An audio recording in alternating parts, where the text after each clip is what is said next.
Jingle Tunes। बहुत सालों पुरानी कहानी है। गंगापुर गांव में जयचंद नामक एक अकेला आदमी रहता था। माता पिता की मृत्यु होने के कारण जयचंद के मन में मौत का डर बैठ गया था। जयचंद कभी मरना नहीं चाहता था। मरने के डर से वो हमेशा किसी न किसी मांत्रिक या ज्योतिष के पास चला जाता। ये लो बच्चा, इस तावीज को पहनने से मौत तुम्हारे करीब नहीं आएगी। जयचंद कहीं आने जाने से भी डरता था, न जाने कब मौत का सामना हो जाए। रात में जयचंद को डरावने सपने आते थे। सपने में साक्षात यमदेव उसके दरवाजे पर आते और उसे अपने साथ ले जाते। जयचंद बेचारा यही सोचता रहता कि काश मैं कभी भी न मरूं। जयचंद के साथ उसका एक कुत्ता शेरू रहता था। शेरू जयचंद का इकलौता सहारा था। वो उसे बहुत प्यार करता और उसका अच्छे से ख्याल रखता। अरे अरे, कहाँ भाग रहे हो शेरू? कहीं तुम्हें कुछ हो गया तो? रुको, तुम्हें अब बांध कर ही रखता हूँ। एक दिन घर का दरवाजा किसी ने खटखटाया। जयचंद डर गया। उसे लगा कहीं यमदेव तो नहीं आए। जल तू जलाल तू, आई बला को टाल तू। जयचंद ने दरवाजा खोला। बाहर एक तेजस्वी साधु पुरुष थे। साधु महाराज बोले, हे भले आदमी, मैं हिमालय से लौटा साधु हूँ। बहुत दूर की यात्रा पर निकला हूँ। तो क्या आज रात मैं तुम्हारे घर विश्राम कर सकता हूँ? कल सुबह मैं आगे की यात्रा का प्रारंभ करूंगा। हे साधु महाराज, आप मेरे घर विश्राम करेंगे, ये तो मेरा सौभाग्य होगा। आइए, अंदर आइए। साधु महाराज, आप थोड़ी देर आराम कीजिए, मैं आपके लिए भोजन का प्रबंध करता हूँ। जयचंद ने अपने हिस्से का खाना साधु महाराज को दे दिया। महाराज ने वो खाना खुशी से खा लिया। जयचंद ने साधु महाराज की बहुत मन से सेवा की। दूसरे दिन सुबह साधु महाराज निकलने से पहले जयचंद से बोले, जयचंद, तुमने मेरी बहुत सेवा की। मुझे रहने के लिए जगह दी, सोने की और भोजन की व्यवस्था भी तुमने की। मैं तुम पर प्रसन्न हुआ। तुम्हारी कोई भी एक इच्छा मैं पूर्ण करूंगा। तुम जो चाहते हो वो मांगो। साधु महाराज, क्या आप मेरी कोई भी इच्छा पूरी कर सकते हैं? हाँ जयचंद, इस शक्ति से मैं तुम्हारी कोई भी एक इच्छा पूरी कर सकता हूँ। साधु महाराज, मुझे ऐसा वर दीजिए जिससे मैं कभी भी न मरूं। अरे जयचंद, मृत्यु पर किसी का अधिकार नहीं होता। एक ना एक दिन हरेक को मृत्यु की ओर जाना होता है। इसलिए ये इच्छा मैं पूरी नहीं कर सकता। तुम कोई और वरदान मांग लो। जयचंद ने थोड़ी देर सोचा और बोला, ठीक है, फिर मुझे ऐसा वरदान दीजिए कि मेरे सिवा जो भी मेरे पलंग पर बैठेगा वो मेरी इच्छा के बिना वहां से उठ ही नहीं पाएगा। साधु महाराज को इसमें कुछ भी गलत नहीं लगा। उन्होंने कहा, तथास्तु। साधु महाराज से ये वर पाकर जयचंद खुश हो गया। उसने सोचा, साधु महाराज ने दिया हुआ वर सच में काम करता है कि नहीं, एक बार आजमा के देखता हूँ। जयचंद ने शेरू को पकड़ के पलंग पर बिठा दिया। शेरू ने वहां से उठने की और भागने की बड़ी कोशिश की, मगर वो पलंग से उठ नहीं सका। अब कैसे भागोगे शेरू? मेरी मर्जी के बगैर तुम यहाँ से हिल भी नहीं सकते। ऐसे ही कई साल बीत गए। एक बार शेरू बुरी तरह से जख्मी हो गया। जयचंद ने उसकी मलहम पट्टी करवाई, उसे दवाइयां भी दी, मगर दिन ब दिन शेरू की तबीयत खराब होती गई।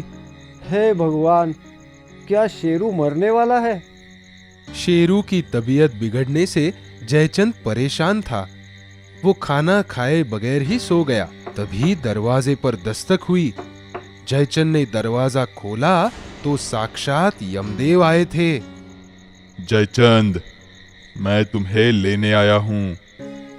पृथ्वी पर तुम्हारा समय अब खत्म हुआ। चलो मेरे साथ। वो डर से कांपने लगा। कौन हो तुम और मुझे कहाँ ले जाना चाहते हो? यमदेव मुस्कुराकर बोले, मुझे पहचाना नहीं? मैं यमदेव हूं। पृथ्वी पर जिनका जीवन समाप्त हो जाता है, मैं उन्हें यहां से ले जाता हूं। ये सुनकर जयचंद डर से कांपने लगा। मगर महाराज, मैं अभी मरना नहीं चाहता। ये बात तुम और मैं तय नहीं कर सकते जयचंद, ये तो स्वयं ब्रह्मदेव तय करते हैं। डरो नहीं, चलो मेरे साथ। यमदेव की बात सुनकर जयचंद और मायूस हो गया। वो यमदेव के साथ चलने ही वाला था कि अचानक उसे साधु महाराज से मिले हुए वरदान की याद आई। थोड़ा धीरज बटोरते हुए उसने कहा, यमदेव जी, आप इतने दूर से आए हैं, कुछ देर विश्राम तो कीजिए।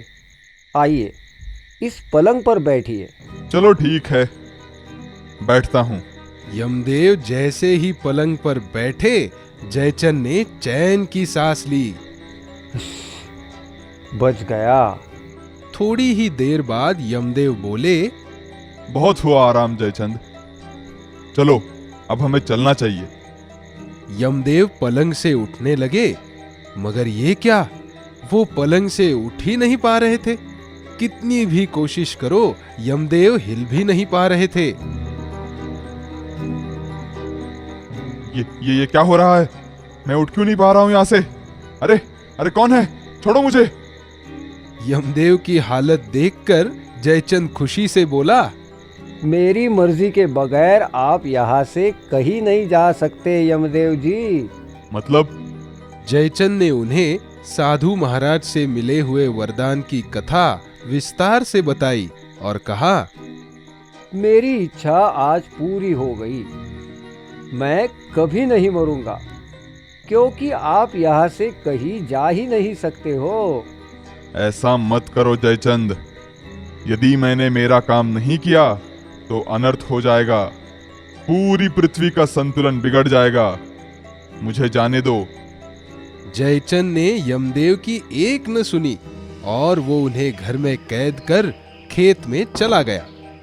जैसे ही जयचंद खेत में पहुंचा, उसने देखा कि शेरू की तबीयत और भी बिगड़ गई थी।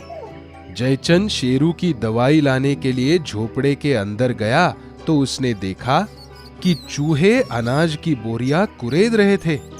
बहुत सारा अनाज बोरियों से नीचे गिर गया था। पास में ही बिलाव बैठा हाँफ रहा था। आलसी कहीं का, इस बिल्ले से तो चूहे भी नहीं डरते। जयचंद खुद लाठी लेकर चूहों को मारने लगा, मगर चूहे मर ही नहीं रहे थे। अचानक जयचंद को उसकी गाय का रौंभाना सुनाई दिया। जंगल से कुछ भेड़िए खेतों में घुस आए और जयचंद की गाय को खा रहे थे। जयचंद तुरंत भागा और लाठी से भेड़ियों को मारने लगा, मगर हुआ कुछ और ही। लाठी खाने पर भेड़िया नीचे तो गिर जाता, लेकिन तुरंत उठकर जयचंद पर हमला बोल देता। भेड़िया मर ही नहीं रहा था। बहुत देर तक ऐसा चलता रहा। आखिर में जयचंद की लाठी टूट गई।